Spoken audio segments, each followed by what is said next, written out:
En cada rincón de México, la fe está presente. En sus iglesias, en su devoción a la Virgen de Guadalupe, a los santos, en sus fiestas patronales, con decirles que hay más fiestas religiosas que días del año. Una tradición que surge de la fusión de culturas con un pasado prehispánico donde adoraban a más de 50 dioses, con sacrificios humanos ofrecidos para que la naturaleza siguiera su rumbo. Rituales que fueron cambiando con la llegada de los españoles y el catolicismo, dando paso al sincretismo religioso. Así, esos 50 dioses se convirtieron en santos y se fue creando la religión que nos da identidad como mexicanos. México hasta la raíz. Soy Paola Rojas y juntos descubriremos el origen y transformación de la religión mexicana. Úrsula, Alejandro, ¿estarán de acuerdo conmigo que México es un crisol de diversidades culturales en donde al final sí esta cultura milenaria reúne contradicciones y, digamos, duplicidades en donde la vida y la muerte siempre se están regenerando y reencontrando y en donde celebramos como si fuera un mismo complejo cultural? Mira, yo tengo una idea así como muy clara. Yo considero que independientemente de que a América se le considerara el nuevo mundo, al final el gran denominador común de toda la humanidad en ese siglo, principios del XVI, quizá finales del XV, es que al final en todo el mundo había religión. O sea, en todo el mundo de algún modo u otro había esta idea de la vida, de la muerte, de los ritos, de lo que significaba. No era tan extraño que hubiera eso aquí en América. Quizá lo único que variaba era pues, que aquí era 7 dioses principales y luego un gran panteón con una serie de deidades que podían ser por Calpulli, por barrios, etc. Pero al final creo que ese es el denominador común de la humanidad en esos momentos y en general, cualquiera que sea la época. Porque es que México es un pueblo de mucha fe, es un pueblo como muy devoto. Y eso no es necesariamente solo una herencia hispánica, ¿no? También en la época prehispánica era, digamos, Mesoamérica, que sabemos que es un término artificial pues, para englobar a un montón de grupos distintos, eran también sociedades muy devotas, muy religiosas, muy respetuosas de la divinidad, muy dedicadas a la adoración de esas divinidades, ¿no? De esos dioses. Y lo que sucede también con esta llegada y estas culturas, porque tendemos a pensar en una dualidad indígenas españoles y tendemos a olvidar la raíz africana y también en buena medida la influencia asiática. Y antillana. ¿no? Y antillana. Es mucho, es muy variado, es muy variopinto y cada una hace una aportación religiosa que deviene en una particularidad muy específica de México, que es, por ejemplo, la relación con la muerte, ¿no? Esta fiesta, este reírse de las cosas más trágicas, que tú cuentas un chiste que en México puede ser muy gracioso y que en Dinamarca o en cualquier otro lugar te van a mirar como, ¿cómo te puedes reír de una cosa tan horrible? Y solo un mexicano lo puede entender. ¿Qué es lo que pasa también con el Día de Muertos, por ejemplo? Que es súper mexicano y es una fiesta que a todo mundo atrae muchísimo y que la gente cree erróneamente que tiene una raigambre prehispánica, cuando no la tiene, cuando es una creación, una festividad muy nueva, siglo XX, ¿no, Alejandro? Años 30 con el cardenismo. Exacto. Y se fundamenta ahí porque hay un nacionalismo brutal y quisieron juntar la idea de ese nacionalismo con la idea prehispánica, ¿no? De la muerte. Y no, claro. Quizá lo único que hay ahí de la muerte en términos prehispánicos es el copal, si lo llegas a poner, ¿no? Sí, pero realmente no, o sea, el pan es español. El pan es español, claro. La forma del pan de muerto con sus huesitos rememoraba a la Edad Media, las reliquias.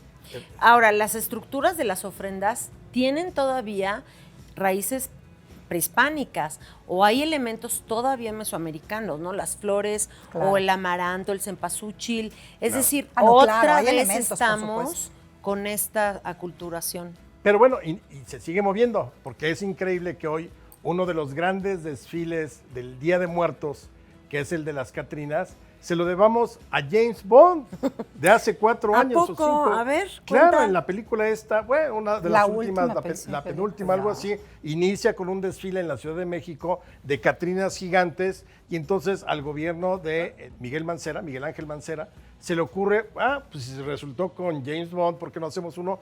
Y fue un éxito. Y llevaba 3 años hasta que llegó la pandemia, pero la gente abarrotaba el Paseo de la Reforma para ver a las catrinas desfilar y los coches. Al final esa es la historia de la humanidad.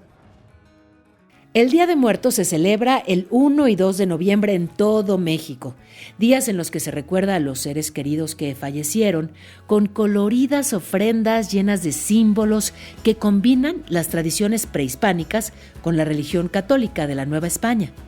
Se hacen en todos los hogares con la fe de ser visitados por las almas de los que trascendieron. Es una celebración que forma parte de nuestra identidad. Por eso la UNESCO declaró las festividades indígenas por el Día de Muertos como Patrimonio Cultural Inmaterial de la Humanidad, resaltando la importancia de su significado como una expresión tradicional, integradora, representativa y comunitaria de los pueblos en este país. En esta celebración, la vida y la muerte conviven para alegrar el alma, así como los mexicas honraban la vida con la muerte, pero de una forma distinta. Yo pienso mucho en, por ejemplo, en la Tlatecutli, esta diosa de la tierra, paridora, pero también es un monstruo que devora, o sea, da vida, regenera los ciclos naturales, pero también es un monstruo devorador de vida y causa muerte. Es decir, como dices, ¿no? Para otras culturas podría ser aterrador. Es una diosa madre devoradora, pero a su vez está muy ligado a ciclos de la naturaleza humana, ¿no? O sea, es entender este humanismo en todas las sociedades, como dices, Alejandro. Pero en ese sentido, a mí me gusta mucho como esta visión religiosa de los mexicas, porque imagínate, Huitzilopochtli nace siendo guerrero y como hay problemas familiares, nace y mata a su hermana. No la mata así de con venenito, la desmembra y lo avienta desde el cerro de Coatepec. Es increíble, o sea, está padre esa visión. Ya nace guerrero tu hijo, ya ni siquiera lo tienes que educar, no tienes que enseñarle a caminar ni nada. Nace de Coatlicue y mata a su hermana y a sus hermanos. Entonces, ahí empieza la mamitis de la historia mexicana en términos de la religión. violencia. Y la violencia. Y porque claro. somos un pueblo guerrero, los de acá, los de allá, y seguimos siendo, ¿no? O sea, también engendramos violencia ritualizada o dentro de esquemas religiosos. Y que está además también asociada a la fe, que es una cosa muy contradictoria. Yo no sé, realmente yo no soy un especialista ni mucho menos, pero a mí de los episodios que más me llaman la atención en términos de la religiosidad es el enfrentamiento entre vírgenes aquí en México. O sea, al final las dos son la Madre de Dios, son advocaciones como se les conoce. De la misma persona. Pero enfrentas a la Virgen de los Remedios contra la Virgen de Guadalupe, un tete a tete totalmente, gana la guadalupana, pero al final las dos son la misma persona divina, que es la Madre de Dios. No pueden disociarse, pero lo que es también muy interesante es que en esta pugna que señala, y que también es el triunfo político de la guadalupana, Claro. no nada más es el triunfo de la fe, o sea, lo que decíamos, ¿cuántas personas conoces que se llaman Guadalupe? Todos en la familia tenemos una Guadalupe, Una abuelita, tía, alguien una Guadalupe. Nadie tiene una Remedios, no en México. En Sudamérica puede ser que tengan una Remedios, alguna pariente de Remedios.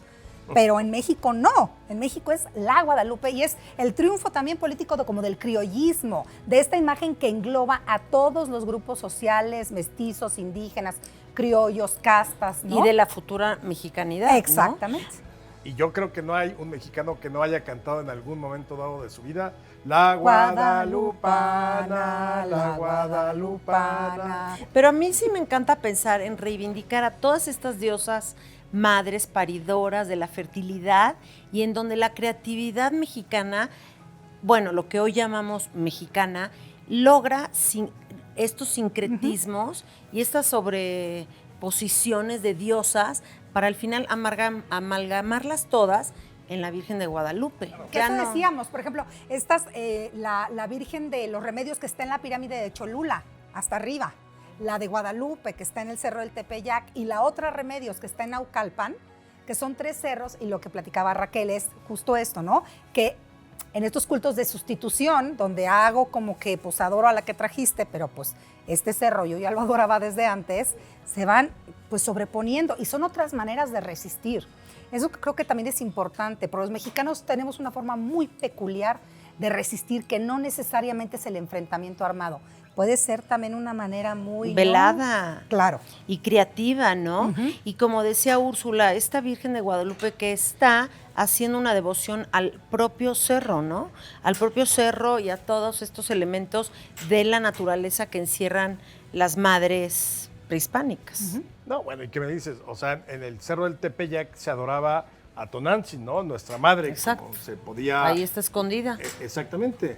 Pero estamos en el 2021 y 4 millones de personas, pase lo que pase, se juntan el 12 de diciembre. 4 millones de personas. Es una O sea, bien podría ser un país. Entonces, al final, independientemente de la fe íntima de cada quien individual, sí existe una cohesión social en donde todos nos integramos y nos expresamos a través de un símbolo religioso, ¿no?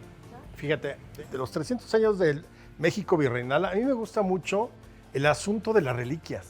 Lo que me llama mucho la atención a mí es cómo esas reliquias religiosas que siempre han estado en la cristiandad pasaron al México independiente de una manera cívica y entonces aquí llegamos a ver la mano de Obregón, Los héroes. la La pierna de mascarilla de Santana, Juárez, que te la pierna de acuerdas, la Santana, ponían, ¿no? claro. Tenías Es un increíble cúmulo. cómo esa religiosidad por las reliquias cambió a una vida cívica, digamos. Sí, en estos cultos de sustitución, Exacto. entonces ahora sustituyes a San Genaro por, no qué sé yo, la bandera, los lábaros patrios, las fechas La bandera cívicas, ensangrentada. Pero Claro. saben Exacto, que eso ¿no? muestra que siempre los mexicanos estamos abiertos a estar reinventando, resimbolizando, ¿no? Procesos culturales Totalmente de acuerdo. conforme a nuestras necesidades. Porque además la identidad no es una cosa fija, que está dada en cierto momento y que se va, digamos, mantener de esa manera. En estas reinvenciones, en estos nuevos discursos, en estas nuevas conformaciones y que permiten influencias, es que se va gestando también, o la identidad se va haciendo dinámica, se va moviendo y va aceptando como nuevos elementos. Creo que eso es también muy importante, porque es parte de no solo de la fe del mexicano, del ser del mexicano, sino es como una cosa que engloba muchos aspectos de la vida, ¿no? Todo, de algún modo, confluye en la fiesta. La fiesta mexicana es una constante en el ámbito México prehispánico, las naciones indígenas, los 300 años de dominación española, el México independiente. Pues que viva la fiesta. Vámonos de fiesta. Vamos a brindar. Coincido en que los mexicanos somos fiesteros, celebramos en grande la vida y la muerte. Y en la religión, las fiestas patronales nos muestran la combinación de flores y música de nuestro antepasado prehispánico con imágenes y símbolos que fueron llegando con los españoles, los africanos y otros pueblos. Así, se fueron transformando los dioses mexicas en santos y vírgenes. Sin duda, somos una cultura que nace del encuentro de diferentes mundos y que se fue enriqueciendo hasta crear nuestra identidad actual.